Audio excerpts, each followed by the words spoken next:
بس آپ نے گھبرانا نہیں ہے. باقی کپتان ترلے منتوں پہ پہنچ گیا.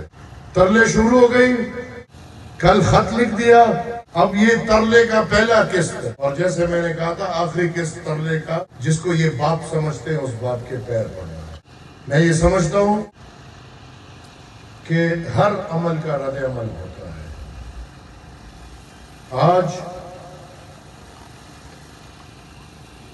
جو لوگ اس سخت عمل سے گزر رہے ہیں، ہاں شاید ہم خوش نہ ہوتے اگر کل یہی لوگ یہ عمل خود نہ کرتے. فرعونیت اور اس سے بڑھ کے اس بندے کی میں کیا مثال دوں جو آج ترلے منتوں پہ پہنچ گیا ہے. میں منتظر ہوں اور امید ہے کہ جلد از جلد 9 مئی کا بھی فیصلہ آنا ہے، اور اس فیصلے میں بھی ان کو جو سزا ملنی چاہیے وہ سزا ملنی ہے. اس کے ساتھ ریاست سے اتنی گزارش کروں گا کہ 9 مئی کا ایک مجرم جو کہ جرنیل ہے، اس مجرم کا ایک جرم 9 مئی نہیں ہے، بلکہ اس مجرم کے جرائم میں بہت سے جرائم ہیں، اور اس میں سب سے بڑا جرم جو ہے اس نے قوم کے مینڈیٹ پہ ڈاکہ ڈالا تھا بذریعہ RDS.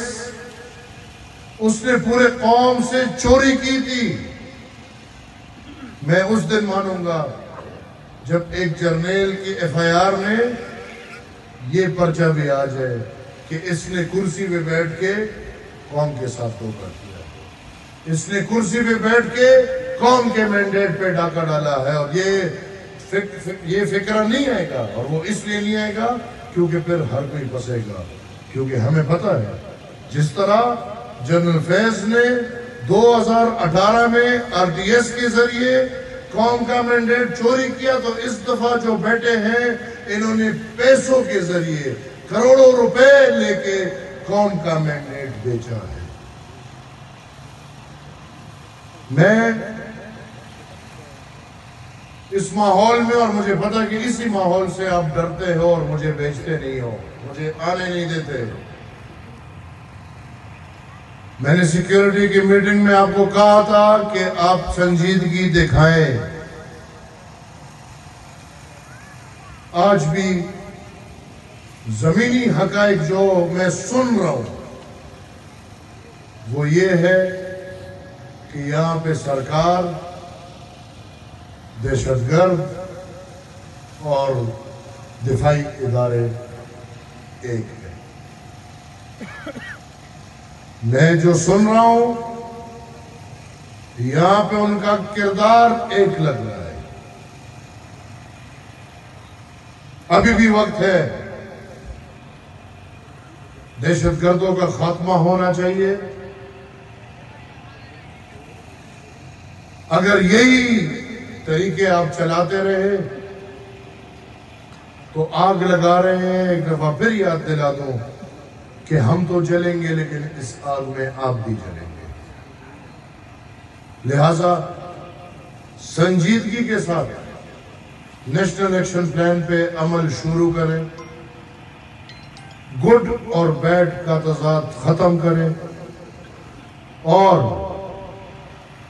جو بھی دہشت گرد ہے وہ جس قوم کا بھی ہو، جس نسل کا بھی ہو، جس رنگ کا بھی ہو، جس مذہب کا بھی ہو، جس عقیدے کا بھی ہو، اس کا خاتمہ ہونا چاہیے. عوامی نیشنل پارٹی باچا خان بابا کے اس برسے کے موقع پہ پختون قوم اور پختونوں کے علاقے میں امن کا پیغام، اور اسی لیے ہمیں روکتے ہیں کہ آپ دہشت اور وحشت کے بازار میں امن کے نغمے سن نہیں سکتے. ہم اپنی جانوں کے نذرانے دیتے ہوئے یہ امن کے نغمے گاتے رہیں.